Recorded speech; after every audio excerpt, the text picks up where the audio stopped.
नमस्कार दोस्तों, मेरे चैनल अर्जुन इन्फॉर्मेटिव में आपका स्वागत है। आज हम बात करेंगे कि आप कैसे घर बैठे मृत्यु प्रमाण पत्र के लिए ऑनलाइन अप्लाई कर सकते हैं और मृत्यु प्रमाण पत्र को कैसे आप अपने ईमेल आईडी पर प्राप्त कर सकते हैं। ये जो नया रिवैम्प्ड CRS पोर्टल है, ये अभी हाल ही में कुछ राज्यों में लागू हो चुका है और यह धीरे धीरे पूरे भारत में लागू हो जाएगा। इसमें काफ़ी नई नई सुविधाएं आपको प्राप्त हो रही हैं, तो इसको आप कैसे पूरी तरह ये डिजिटल हो गया है, कैसे आप इसका फ़ायदा उठा सकते हैं।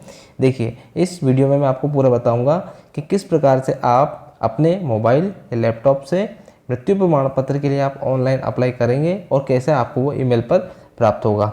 चैनल पर यदि पहली बार आए हैं तो प्लीज़ चैनल को सब्सक्राइब कीजिए। देखिए, सबसे पहले आपको जाना होगा CRS.org की जो साइट है dc.crs.org, उस पर आप जाएंगे। तो वैसे ही आप जाएंगे तो आप उसमें फर्स्ट में क्लिक करेंगे तो यह इंटरफेस आपके सामने खुल जाएगा। इसके अंदर आपको दो ऑप्शन मिलेंगे, एक साइनअप मिलेगा और लॉगिन मिलेगा। साइनअप मतलब कि आपको अकाउंट इसमें बनाना पड़ेगा। उसमें आपका नाम, mobile number, date of birth, email ID जैसी कुछ जानकारी आपको फिल करनी होगी। उसके बाद इसमें आपको जो है आपका अकाउंट क्रिएट हो जाएगा। अकाउंट कैसे क्रिएट करते हैं और आप इसमें अकाउंट कैसे क्रिएट कर पाएंगे और आप कैसे लॉगिन करेंगे, उसके लिए मैंने अलग से एक वीडियो बनाया हुआ है जिसकी लिंक आपको डिस्क्रिप्शन में मिल जाएगी, या फिर आप चैनल को सब्सक्राइब करके बाद में उसको आप देख सकते हैं। इस वीडियो में कवर नहीं किया है कि आप इस कैसे आप अकाउंट बनाएंगे, ठीक है। उसके लिए आप वो वीडियो देख लीजिएगा। इसमें डायरेक्ट आपको फिल करके बताऊँगा कि कैसे आप डेथ सर्टिफिकेट के लिए ऑनलाइन अप्लाई करेंगे, ठीक है। आप ये वाले इंटरफेस पे आ गए dc.crs.org.in, इसके आप जाएंगे, क्लिक करेंगे, लॉगिन ऑप्शन में जाएंगे। लॉगिन के बाद आप जनरल पब्लिक लॉगिन में आप क्लिक करेंगे और उसके बाद फिर आपको बस ये वाला इंटरफेस खुल जाएगा। इसमें आप डालेंगे अपना मोबाइल नंबर। जैसे आप मोबाइल नंबर डालेंगे आपके पास OTP प्राप्त होगा। OTP को यहाँ पर टाइप करके आप लॉगिन में जाएंगे। जैसे आप लॉगिन में जाएंगे तो ये वाला इंटरफेस आपके सामने खुल जाएगा। आपका अकाउंट वाला ऑप्शन है, ये खुल जाएगा। आपके अकाउंट में आप देखेंगे ऊपर दिख रहा होगा आपको होम, बर्थ, डेथ, एडॉप्शन, ये सब आपको दिख रहा है। इसमें बहुत सारी नई नई सुविधाएं आपको प्राप्त हुई हैं। अभी अपन इस वाले वीडियो में बात कर रहे हैं कि डेथ सर्टिफिकेट के लिए कैसे आपको अप्लाई करना है। तो जैसे ही आप इसमें डेथ वाले जो ऑप्शन है उसके ऊपर क्लिक करेंगे, डेथ वाले ऑप्शन क्लिक करेंगे तो दो ऑप्शन आपके पास खुल जाएंगे, रजिस्टर्ड डेथ करेंगे और सर्च डेथ रजिस्टर। इसमें आपको रजिस्टर्ड डेथ में जाना होगा। जैसे आप रजिस्टर्ड डेथ में जाएंगे तो आपके पास ये वाला पेज खुल जाएगा। इसमें देखिए चार चीज़ें होंगी। पहला कि जो लीगल इन्फॉर्मेशन है वो आपको फिल करना रहेगा। दूसरा, जो स्टैटिकल इन्फॉर्मेशन है वो आपको फिल करनी रहेगी। तीसरा, जो लीगल इन्फॉर्मेशन है उसको कन्फर्मेशन करना होगा, कन्फर्म करना होगा। और चौथा है आपका स्टैटिकल इन्फॉर्मेशन को कन्फर्म करना होगा। उसके बाद जो है आपका अप्लाई हो जाएगा। देखिए, पहला पेज खुला हुआ है, इसमें लीगल इन्फॉर्मेशन। लीगल इन्फॉर्मेशन में आपकी कुछ जानकारियाँ हैं, ये मैं आपको फटाफट फिल करके बता देता हूँ, ठीक है। ये मैंने इसको फॉर्म भरा है और उसके स्क्रीनशॉट लिए हैं। ऑनलाइन फिल करने में काफ़ी टाइम लगता है और उसमें क्या है कि वीडियो काफ़ी लंबा हो जाता है। कम समय में ज़्यादा से ज़्यादा जानकारी प्रदान करने के लिए मैंने जो है इसको ऑनलाइन फिल कर लिया है और इसके स्क्रीनशॉट मैंने ले लिए हैं, ठीक है। सबसे पहले मैंने शहर राज्य में आपका स्टेट राज्य में मैंने डाल दिया है मध्य प्रदेश, और उसके बाद फिर जनरल इन्फॉर्मेशन सामान्य सूचना, जो प्राथमिक भाषा है आपकी वो इसमें इंग्लिश है। और सेकंड आप जो चूज़ करना चाहे वो कर सकते हैं। तो फिर मैंने इसमें सेकंड में हिंदी कर ली है। उसके बाद डेट ऑफ रिपोर्टिंग, ये जो आप जिस दिन फॉर्म भरेंगे वो डेट रहेगी, क्योंकि ये ऑनलाइन आपका पोर्टल है तो डेट आपकी वही रहेगी, इसमें फिक्स रहेगी, ठीक है। उसके बाद फिर मृत्यु की तिथि, मृत्यु की डेट क्या है इसको आप ध्यान से डाल दीजिए। और कंफर्म डेट ऑफ डेथ, मतलब मृत्यु की तिथि को कंफर्म करना है तो उसको फिर से आप डालना रहेगा। उसके बाद पूछेगा आपसे कि मृत्यु का समय डाल दीजिए। मान लो 8 PM हो गया है मृत्यु का समय। लिंग पूछेगा कि महिला थी पुरुष, मान लो कि कोई महिला की डेथ हुई है। उसके बाद डेट ऑफ बर्थ किसकी, जिस महिला की डेथ हुई है, ठीक है। तो या तो आप डेट ऑफ बर्थ डाल दीजिए, हो और नहीं हो आपके पास तो आप इसमें साधारण से अंदाजे से आप आयु डाल दीजिएगा। तो मैंने इसमें आयु मान लिया 85 ईयर डाल दिया है। एज मंथ अगर डाल सकते हैं, ऑप्शन है वो, आप चाहे तो डाल सकते हैं। उसके बाद फिर फर्स्ट नेम किसका, जिसकी डेथ हुई है। तो मान लो यहाँ पर मैंने फर्स्ट नेम लिख दिया, ठीक है। मान लो सपना नाम मैंने इसमें लिख दिया है तो फर्स्ट नेम यहाँ पर सपना हो गया। मिडिल नेम चाहे हो तो लिख दीजिए, लास्ट नेम नाम हो तो आप उसको लिख सकते हैं। उसके बाद कन्फर्म करिए नाम के पते की, तो उसमें फिर आएगा आपका। तो फिर मैंने इसमें सपना लिख दिया है, मिडिल नेम और लास्ट नेम से छूट जाएगा। उसके बाद आधार ID वगैरह ये जो है इसको अपन बाद में अपलोड करेंगे, आगे मैं आपको बताऊँगा कैसे करना है, ठीक है। इसको आप यहाँ चाहे तो ऐसे आधार ID करके आप इसको छोड़ सकते हैं। उसके बाद फिर माता की सूचना, ठीक है। या फिर अगर मान लो आपके पास आधार तो होगा ही, तो आप उसको आधार या जो भी आपके पास आईडी होगा तो उसको आप आराम से उसमें क्लिक करके आप उसका नंबर डाल दीजिए। ठीक है। उसके बाद फिर माता की सूचना, माता की सूचना में उसमें आपकी मतलब माता जो मृतक है उसकी माता का नाम आपको लिखना है। तो मान लीजिए जैसे मैंने ये भूरी बाई लिख लिया है। ठीक है। ये जो डेटा है पूरी तरह काल्पनिक है। उसके बाद फादर नेम है वो मान लिया मैंने कि श्याम है, तो श्याम मैंने उसमें लिख दिया है फादर नेम में। उसके बाद मैरिटल स्टेटस में पूछ रहा है मैरिड अनमेरिड, तो मान लो मैंने अनमेरिड इसमें लिख दिया है। ठीक है। अगर मैरिड होता तो हस्बैंड या वाइफ का नाम पूछता वो। ठीक है। और अगर मान लो हमने अनमेरिड कर दिया तो इसमें कुछ भी नहीं पूछा है।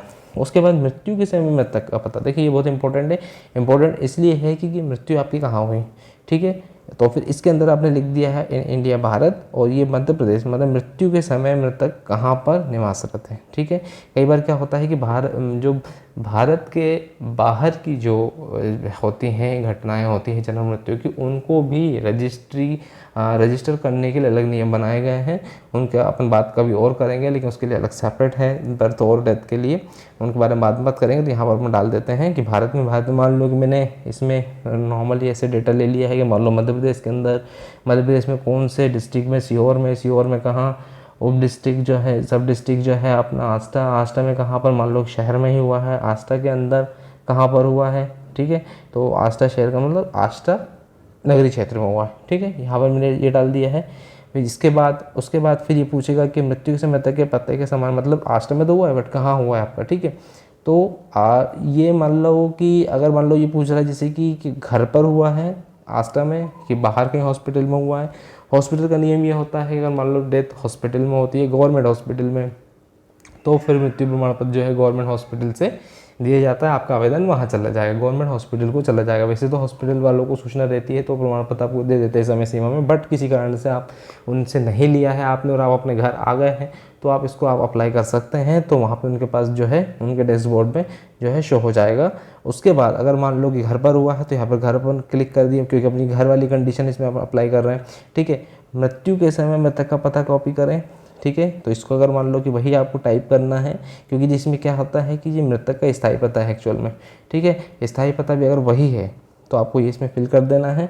उसके बाद फिर अपन आगे बढ़ जाएंगे। जैसा मैंने आपको बताया कि मृत्यु के समय देखिए कई बार क्या होता है कि मृत्यु अलग जगह पर होती है और व्यक्ति का स्थायी पता अलग होता है। ठीक है। जैसा मैंने बताया जो फर्स्ट वाला है वह मृत्यु का स्थान है, और जो सेकंड वाला है वह मृतक का स्थायी पता है। ठीक है। आप समझ गए होंगे आई होप। उसके बाद फिर अपन देखेंगे कि पंजीकरण इकाई जो है, रजिस्ट्रेशन यूनिट है, वो कौन सी है। जैसे मैंने आपको बताया कि आस्था है, आस्था में नगरीय क्षेत्र में आपका नगर पालिका लगता है, म्यूनसिपालिटी लगता है, और हॉस्पिटल भी लगता है, सिविल हॉस्पिटल गवर्नमेंट। तो ये पूछ रहा है कि कहाँ पर वो जो है आपको पंजीकरण के लिए अप्लाई करना है।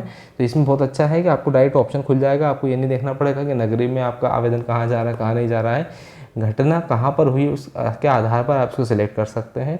और अगर आपको समझना चाहते हैं कि कौन कौन से ऐसे ऑफिस होते हैं, ठीक है, कौन कौन से ऑफिस होते हैं, कहाँ कहाँ से जन्म प्रमाण पत्र या फिर ये जो मृत्यु प्रमाण पत्र बात अपन कर रहे हैं कहाँ कहाँ से जारी होता है, नगरीय क्षेत्र में कौन करता है, ग्रामीण क्षेत्र में कौन करता है, तो उसके लिए अलग से एक वीडियो बनाया हुआ है, उसका लिंक भी मैं आपको डिस्क्रिप्शन में दे दूँगा, आप देख सकते हैं।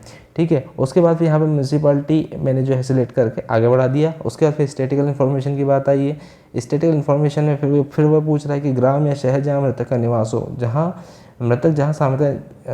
सामान्यता हो, क्योंकि मृतक की जगह भिन्न हो सकती है, वहाँ के पते की पुष्टि कीजिए। मतलब ये उसका एड्रेस डालना है जहाँ पे वो जनरली रहता है। ठीक है। वो आपने डाल दिया। उसके बाद मृतक की जानकारी जो है तो धर्म पूछ रहा है, हिंदू है कि कौन सा धर्म, ने हिंदू डाल दिया है। उसके बाद उसका शैक्षणिक स्तर पूछा है, शैक्षिक स्तर क्या है, तो मैंने बैचलर डाल दिया है। फिर उसके बाद पूछ रहा है कि व्यवसाय क्या था, तो इसमें घरेलू सहायक, क्योंकि अपन यहाँ पर महिला की बात कर रहे हैं कि महिला की डेथ हुई है, इस हिसाब से मैंने घरेलू सहायक इसमें लिख दिया है। उसके बाद ये थोड़ा सा इंपॉर्टेंट है, इसमें क्या है नया ये ऐड कर दिया गया है कि अन्य सूचना, इसमें ये पूछ रहा है कि मृत्यु से पूर्व प्राप्त चिकित्सा का प्रकार मतलब ये है कि जब मृत्यु व्यक्ति की हुई थी तब उसने किसी प्रकार की चिकित्सा ली थी या नहीं ली थी। ठीक है।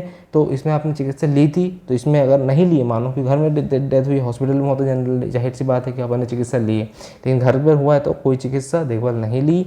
सेकंड है क्या मृत्यु का कारण चिकित्सीय रूप से वर्णित किया गया है, एक प्रमाण पत्र जारी होता है चिकित्सक द्वारा, यदि अपन लेते हैं तो उसको 4A बोलते हैं और 4 बोलते हैं, ठीक है। 2 प्रकार के सर्टिफिकेट होते हैं।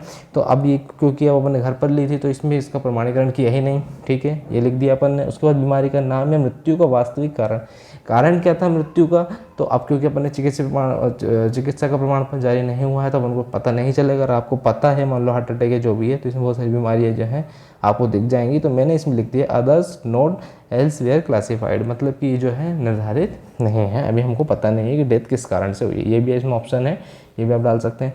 उसके बाद फिर ये पूछेगा कि जो मृतक है, ठीक है, वह धूम्रपान का आदी था कि नहीं, ठीक है। यदि अगर हाँ करेंगे तो उसमें पूछेगा कितने वर्षों से, आप इसमें नो कर दें तो कोई बात नहीं है। यदि तंबाकू चबाने का आदी था तो यस नो इसमें भी कर देना है आपको, ठीक है। पान सुपारी का पूछ रहा है तो उसका आप पूछ लेना कि हाँ, तो फिर कितने वर्षों से शराब पीने का आदी था, यस नो इसमें डाल देना। उसके बाद फिर ये इसमें आपको डालना पड़ेगा address proof of the place of death.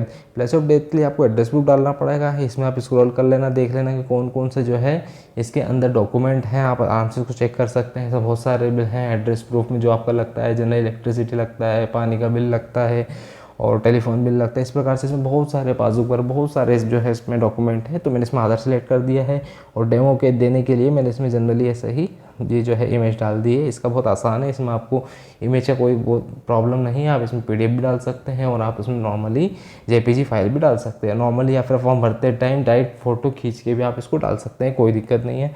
उसके बाद फिर इसमें अपन आगे चलेंगे जैसे मैंने बताया कि जो डेथ सपोर्टिंग फॉर्म है, जो फॉर्म 4A इसके अंदर है, 4A तब लगता है जब मृत्यु जो होती है इंस्टीट्यूट के अंदर नहीं होती, संस्थान के गैर संस्थानिक मामलों के मामले में 4A प्रमाण पत्र जारी होता है। गैर संस्थानिक मतलब ये जैसे घर पर हुई डेथ, तो ये जो है 4A इसमें फॉर्म भरा जाएगा। ये ऑप्शनल है, चाहे तो आप भरें चाहे तो आप ना भरें। लेकिन जो डेथ इंस्टीट्यूट के अंदर होती है, संस्थान के अंदर, तो हॉस्पिटल के अंदर, तो उसके लिए फिर 4 नंबर भरा जाता है, जिसको चिकित्सीय प्रमाण पत्र कहा जाता है, ठीक है। यहाँ से फिर अपन जाएंगे, इसको नेक्स्ट कर देंगे। नेक्स्ट करने के बाद फिर कन्फर्मेशन पेज को लेगा। ये सब पूरी जानकारी जो है आपकी स्टडी कन्फर्मेशन के लिए कि डेथ कब हुई है, नाम क्या है, कितनी एज है, माता का नाम क्या है, पिता का नाम क्या है, और मैरिड है कि अनमैरिड है। उसके बाद फिर एड्रेस वाला है, ये आप ध्यान से देख लें।